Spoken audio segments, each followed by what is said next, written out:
Something big is happening. The Trump administration's overhaul of federal agencies and their funding is meeting legal roadblocks every single time from the judicial branch, and a tweet from Vice President J.D. Vance has signaled the federal government's willingness to fight what he believes is judicial overreach. But no one put that truth more bluntly to this echo chamber of a CNN panel than Scott Jennings. And of course you need to see this for yourself before I tell you what's really going on. But we do know that judges do get to say whether the executive is complying with the law or not. That's been the case for decades, hundreds of years. Well, I think there's a difference between saying whether you're complying with the law and then you have these individual district court judges setting effectively broad federal policy that is specifically reserved for the president of the United States. I think we do have a constitutional crisis, and it's being caused by these judges. They're not here to tell us. They're not here to tell us how to spend the money. They're not here to set broad federal policy. That is the president's job as elected by the people.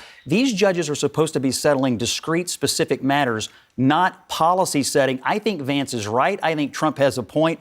And these judges want nothing more to continue the lawfare against I don't Trump. think anybody's going to be surprised to hear that you think Trump is they're right. doing this on However, purpose. Just on a real important technical point here, one of the main disputes is whether the executive branch can just decide not to spend money that another co-equal branch has said ought to be spent. So it's not just about forcing the federal government to spend money. It's saying Congress said you need to spend this money this way, and the executive branch saying, no, I don't feel like it, and the courts say you have to Well, my answer to that simply is, it is the executive branch's job to figure out how to spend money once it is appropriated by Congress. And sometimes they spend money that's not been appropriated. But the correct political control is between the executive and the Congress. And here's the crazy part. This isn't even limited to funding for programs like USAID, but a wider trend since Donald Trump took office, with judges blocking something like the executive order to end birthright citizenship. And while we already told you that was likely going to happen because of a constitutional clause, like the 14th Amendment, just how far can a district judge go into meddling into financial and funding decisions of the federal government? By the way, this channel is where you find the unfiltered truth, so please be sure to subscribe. As always, we are telling real stories behind the mainstream media spin. Now, I want to read you what J.D. Vance said in early February because it came weeks after we saw several instances of unnecessary legal roadblocks being created for the Trump administration. He wrote on X, and I quote, "If a judge tried to tell a general how to conduct a military operation, that would be illegal. If a judge tried to command the attorney general in how to use her discretion as a prosecutor, that's also illegal. Judges aren't allowed to control the executive's legitimate power." End quote. And that comes in midst of judicial actions like District Judges Adam Abelson even going so far as to block the Trump administration's efforts to halt payments for DEI programs in the private sector, somehow mangling the common understanding of the First Amendment to allow race-based hiring in the private and corporate sector.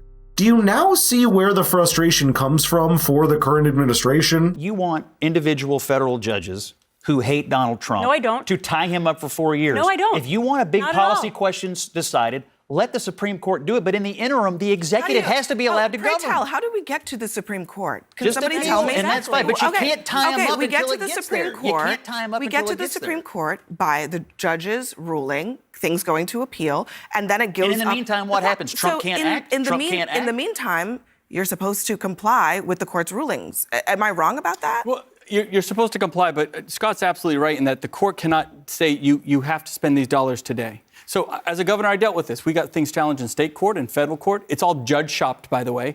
Judges don't randomly get these cases. There's a reason that these cases are filed in Boston, the Boston court, or a certain district, Rhode Island, because they know they're going to get a judge that is politically great favorable. bipartisan practice as well. Yeah. Both sides do it. I mean, I think how many times that district court and judge one guy in Texas shut down Joe Biden? But you raised the right point. Should the president, the Biden singular president, actually should he have to went share along with what the judge said. have to share the presidency with 300 district court judges? No, absolutely not. I am so glad Chris Sununu was on the panel as the former New Hampshire governor, because that made a super critical distinction. To say the federal government can't stop Congress appropriating funds commits an important category mistake, because saying that funds have been appropriated means they have been approved or set aside for spending, not necessarily mandated if that was the case. It would mean the Congress is in control of the entire task of allocating funds without input or even a degree of control for the president. When we're talking about something like USAID's programs, that's where it falls into. Take a closer look at the Trump administration's executive order on halting USAID funding, and a critical line here lays out how this is a temporary stop to the funding until reviews can be completed for any waste or abuse. It reads in part calling for a, quote, 90-day pause in United Foreign Development Assistance for assessment of programmatic efficiencies and consistency with United States foreign policy, end quote. And this is a mistake of category I see everyone else on this panel making, including Abby Phillips herself, who for some reason even went as far as insulting Scott Jennings' intelligence when he said this next. So you're saying that a judge should decide how and when money is spent a judge is saying, for years, and not the president of the United States? Scott, let me explain You're a governor, a little bit you know. more. Let me explain it a little bit more slowly. A judge is saying, You don't have to talk to me like that. Congress. I have a position on this, and you have an opinion. We can disagree. Yeah, but I'm saying you listen to me because you're not listening, and you're making claims that are not connected to the facts.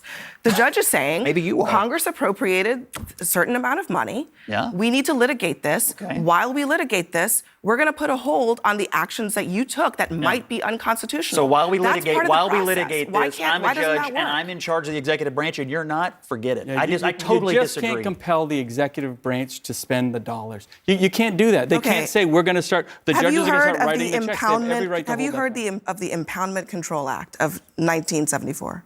No. Okay, well, let me play this. let me play And by the this. way, none of your viewers have Okay, either. well, Yes, but she's missing another important piece of that puzzle. The Impoundment Control Act is supposed to divide powers between the president and the Congress, not the judicial branch. And it also doesn't mean the president can't issue a temporary halt while the government agencies conduct an audit or send it back to Congress for funding amendments. There is so much more to that law that this panel's reading leaves out, almost turning it into a license for the legislative branch like the Congress to basically handle all matters relating to federal funding, even internationally, without input from the President of the United States. And despite that important nuance, Abby Phillips refused to understand that every single time. the point I'm trying to make is that I understand the idea of testing laws. You want to see how far you can go.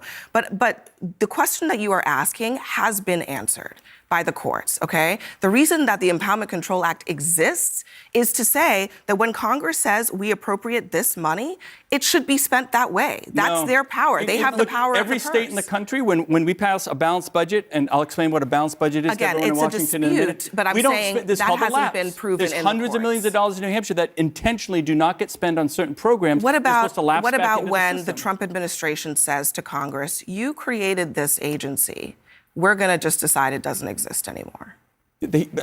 He runs the executive branch. He can decide who works for the executive branch. So where He does can decide where who does doesn't. this end? So It doesn't. Congress creates an agency, the executive says, to heck with it.